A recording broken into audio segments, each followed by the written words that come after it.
Hello and welcome to the first official episode of Lighthouse Leadership. Today, we're going to be talking about a very, very important foundational piece of scaling your own business. And it's this: your business will never outgrow your emotional intelligence. Now, emotional intelligence is a very deep topic. We'll dive into several aspects over the next several episodes. But I want to say who this episode is specifically for. This is for you if you're someone who didn't study business and yet you have gone ahead and opened a business. Congratulations to you. You are one of the 1%, the brave and the bold. This is for you if you're a founder with a team, especially if they're family, or you tend to feel like maybe you know a little bit more than them, which may be true. We're going to dig in today and help you determine what the next best steps are for you. And finally, this episode is for you if you're a high achiever, you're constantly on the go, you're saying yes, yes, yes, yes, yes, check it off the box. And you tend to find that well, really for anyone who is finding that growth can also feel like stuckness. It can look like team friction. You know, when you walk into the office and all of a sudden everything goes quiet, or when you watch your employees having a conversation together and you can tell how stiff they are, that's team friction. And then also, especially if you're that high achiever, you're going to be running into decision fatigue. And so we're going to drop into some of these aspects today. But to give you a little bit of background, you're obviously new here because this is our first episode. As you know, I work with founders and executive teams to align leadership so that scaling doesn't fracture the organization. But you don't know that I spent the last 16, 17 years helping businesses specifically with their marketing and their sales. And when you're the person who is in charge of making sure money is coming into the doors of the business, you really see a large gap when that money is not coming in. And so the gap lies actually in some of the softer skills that the leaders possess or do not possess. And so we're going to dive in. Over those 17 years, I definitely started noticing some patterns, as you do. And so I thought I would start today with actually one of the very first marketing jobs that I ever had. So imagine little young Meg. I was probably 22, just fresh out of college. And I was really, really excited about working specifically, and still am, very excited about working with wellness-based organizations. And so at this time in my life, of course, I'm single. I don't have any kids, and so I have a lot of time on my hands. So I actually take two marketing jobs. I'm going to talk to you not about the gym that I oversaw their multiple locations as their marketing and PR coordinator, but I want to talk to you about the chiropractor's office that I also worked for as their marketing director and a team of one. And let's just dive into a little bit about this business. So they had opened about a year prior to hiring me, and they were struggling. This is a family owned and operated business, and the husband was the chiropractor, the wife was the office manager. This is actually a really common setup when we're looking at like dentists, doctors, chiropractors, physical therapists. This is typically how a business gets started. I've seen this time and time again. And what's really, really interesting is to notice the personalities of each individual. Now, if you are a chiropractor, a doctor, a counselor, any of those things listening in today, what I want you to know is that you you weren't meant to know how to run a business. You went to school to learn, to get your LCSW, to get your DO, to get your MD. That's what you went to school for. And so, opening a business, first of all, can I say congratulations to you because you're part of the 1%, the bold and the brave, who decide to go at it on their own. So, the doctor, the chiropractor, was the husband and just a jolly old fellow. Just happy no matter what, and he actually had patients coming through the doors quite often. People loved him. They appreciated, his personality. The wife was much more strategic, much more logical, and also to say she was wearing a lot of hats. They had three little girls, and she was running the entire office and trying to figure out solutions to every single problem. Now enters me young, hot and ready to go. Like I'm like, give me the stuff, let's go. And so, of course, if you have any sense of marketing, the first question a marketer is going to ask of a client or their business is to say, who is your target audience?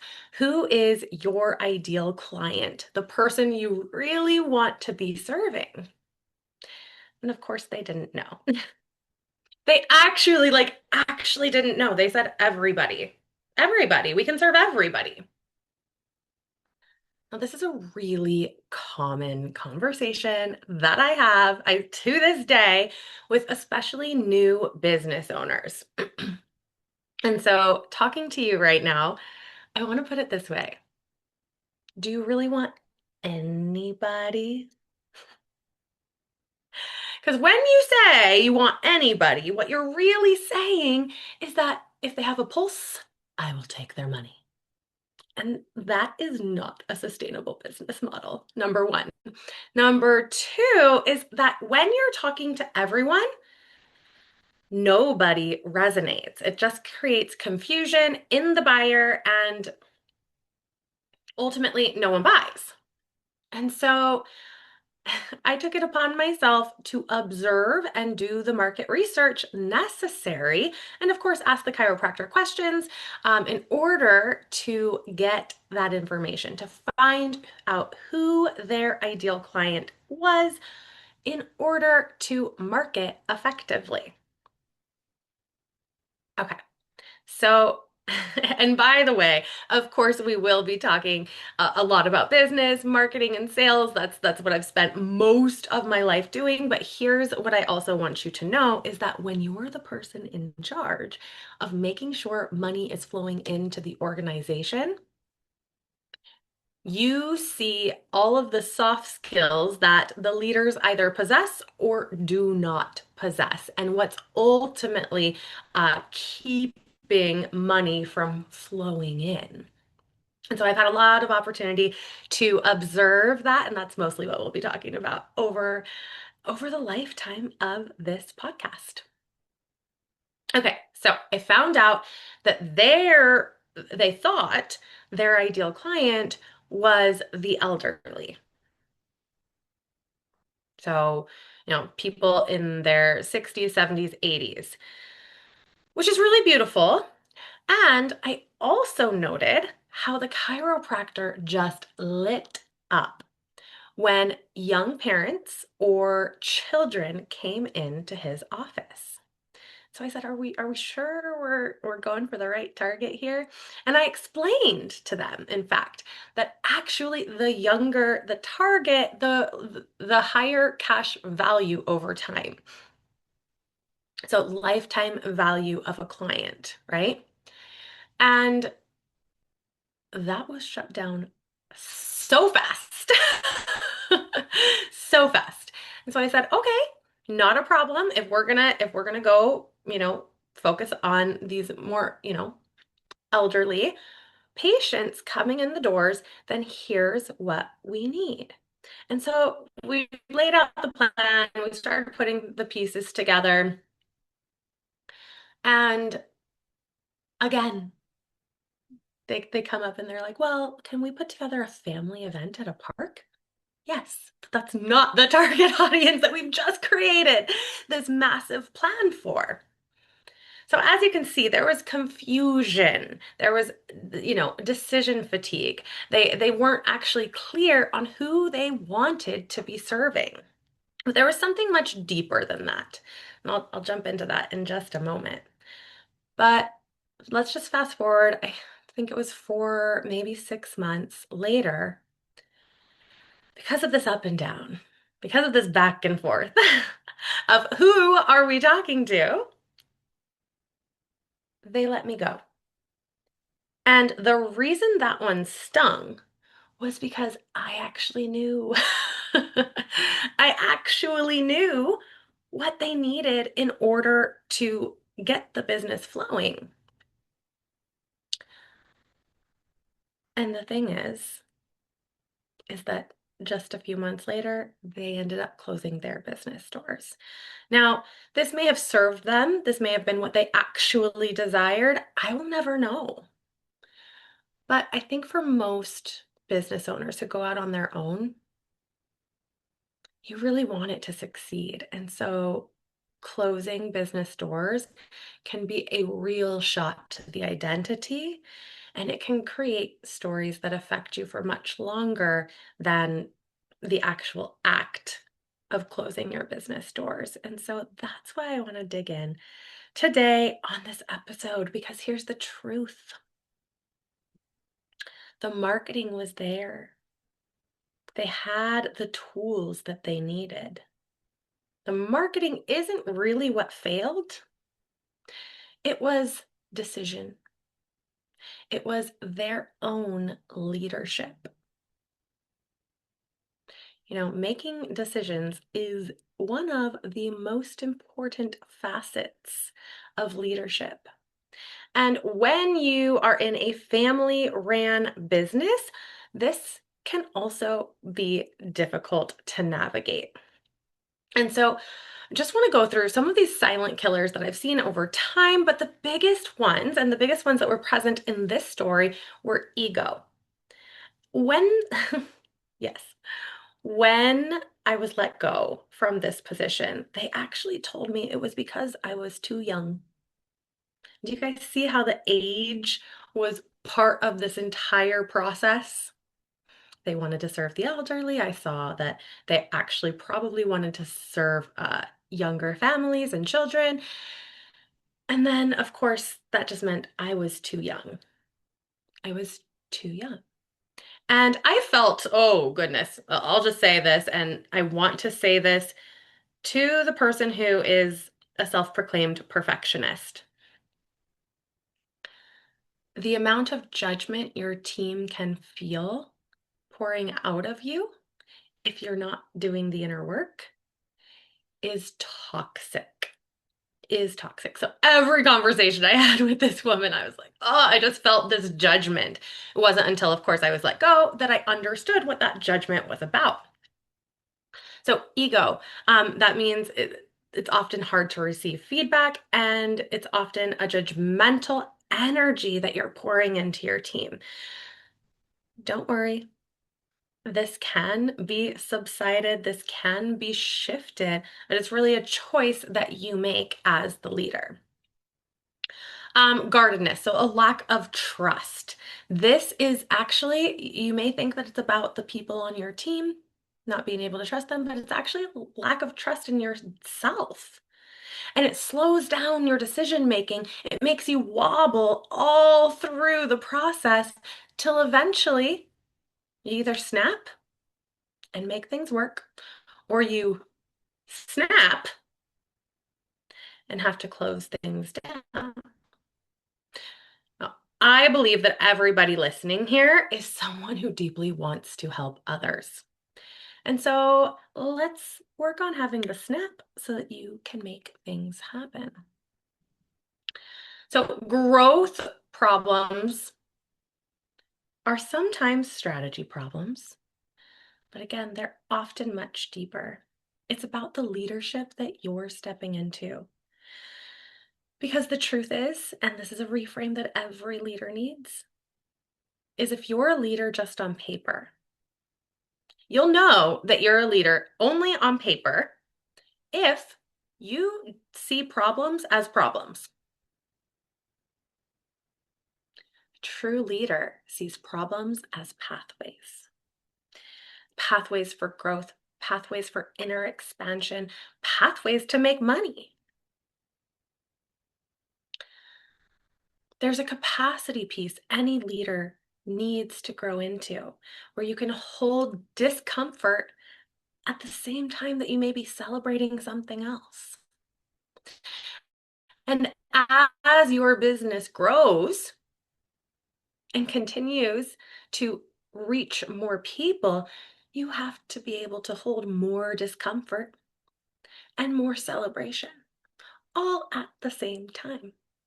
Any true leader knows this and knows that tug of war that happens inside of them. And yet, so many aren't giving themselves the tools or giving their teams the tools to continue that growth journey. And so I have a couple of questions for you, just some reflection questions.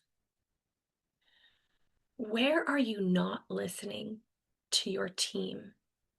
Whether you have a business partner, maybe it's your actual partner, maybe you have 200 employees. Where's that one little squeaky hinge that you constantly say, oh, I don't have time for that right now? Or you often say, that idea is outlandish. Like, why would we go that way? These are the moments to reflect and ask yourself, why am I not listening? Because the truth is that that person may not belong in that role. They may not belong on that team, or perhaps you're missing out on a huge chunk of gold. Now, the other reflection question I want to give you is, where do you see your team holding back?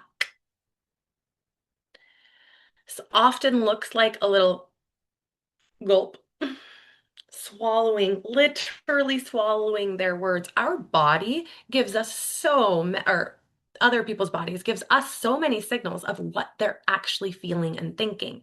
Did you know that when someone rubs their nose while they're talking, it's often tied to a psychological piece that what they're saying, they actually internally disagree with? Now, this is not a 100 proof rule. So curiosity and asking questions is very much a part of this process. But where do you notice your team holding back? Perhaps not willing to share their entire truth with you because they just know you're going to say no. We're not here to have the easy conversations. We are here to have the hard ones.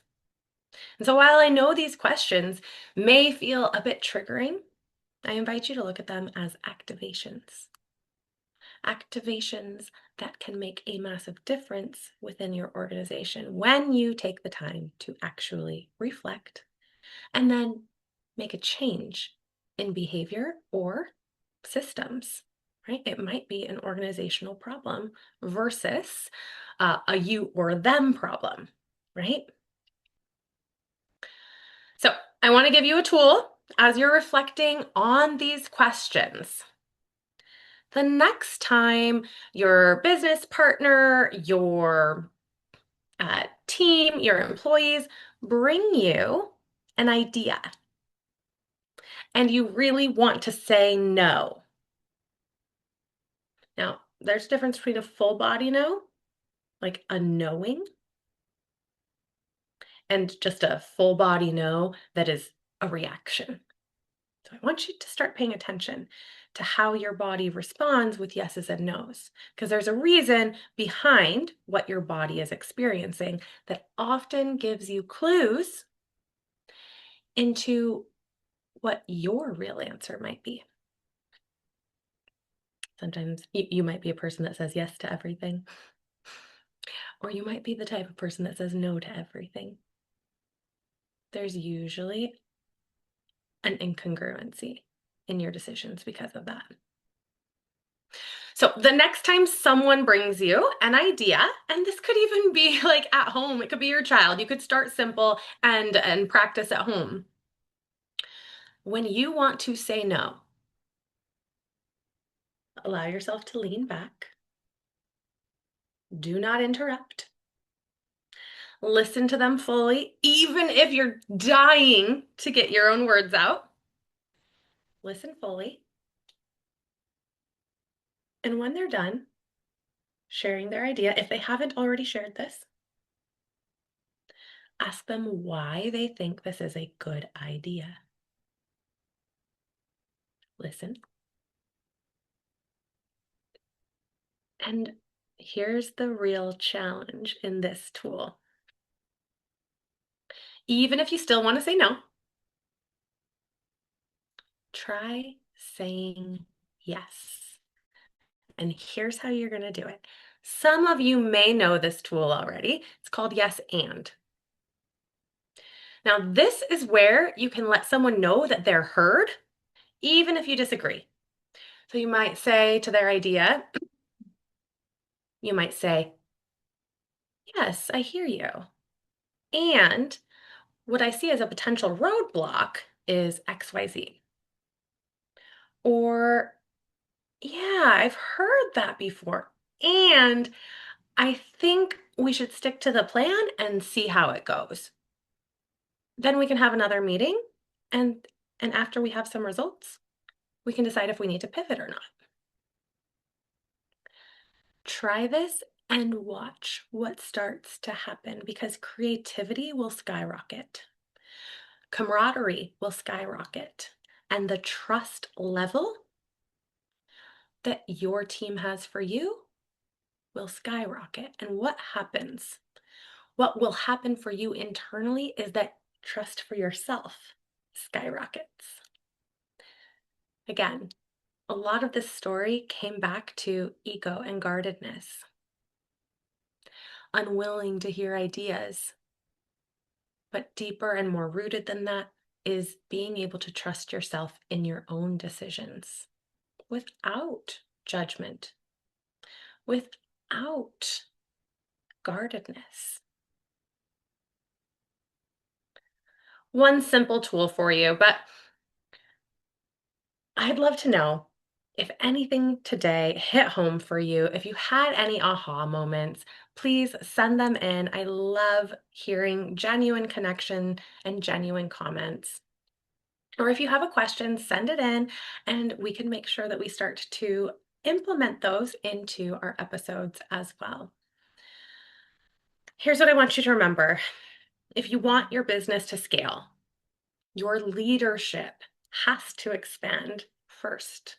Every time that your business expands, your leadership, your inner guidance expands and deepens as well.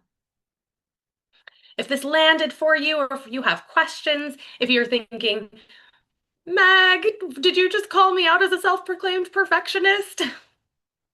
And maybe you're having some, questions about how you want to scale your organization next. There is a call link down below. These are my creative leadership calls. You just pop in and say, hey, this is what's going on. This is a safe, confidential space for you to share what's really happening on the inside of your business. So feel free to use that. And these are completely complimentary on this episode. Whoa.